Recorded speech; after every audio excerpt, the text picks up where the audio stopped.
ما يصير تحل أزمة مجتمع إذا المجتمع نفسه ما يشوف اكو أزمة. لازم نواجه الحقيقة. احنا نعيش بثقافة استهلاك من دون أي وعي إنتاجي.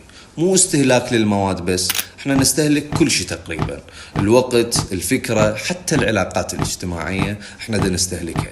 ثقافة الاستهلاك هذه ما اجتي من فراغ، هي امتداد طبيعي للاقتصاد الريعي اللي عايشين به خلال السنوات اللي مضت.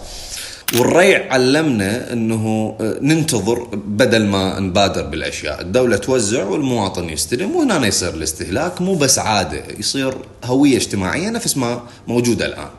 مو غلط تشتري ومو عيب تستمتع بالاشياء، الغلط انك تستبدل فكرة الانجاز بفكرة الاقتناء. اليوم قيمة الانسان تقاس بشنو يلبس، بشنو يركب، شنو عنده، بس ما حد يسأل شنو يسوي، شنو يخلق، شنو يضيف.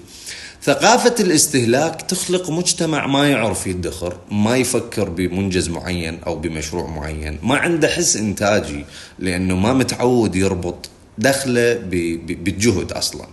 كل شيء نستورده، الأكل، اللبس، الفكر، حتى القيم. هاي الثقافة تعززت من خلال الإعلام اللي يسوق للشكليات، التعليم اللي ما يربط الطالب بسوق العمل، العائلة اللي تقيس النجاح بالشكل مو بالمضمون. وهنا لازم ننتبه، المشكلة مو اقتصادية بس، المشكلة ذهنية، سلوكيات مجتمع كاملة. احنا ما نحتاج نرفض الاستهلاك، نحتاج نخلق توازن واعي.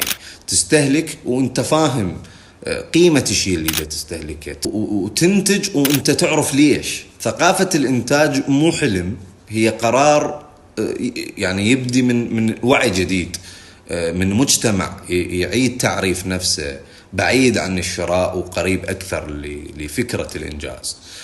فشباب خلونا ننجز، ايش بيكم؟ مع تحياتي.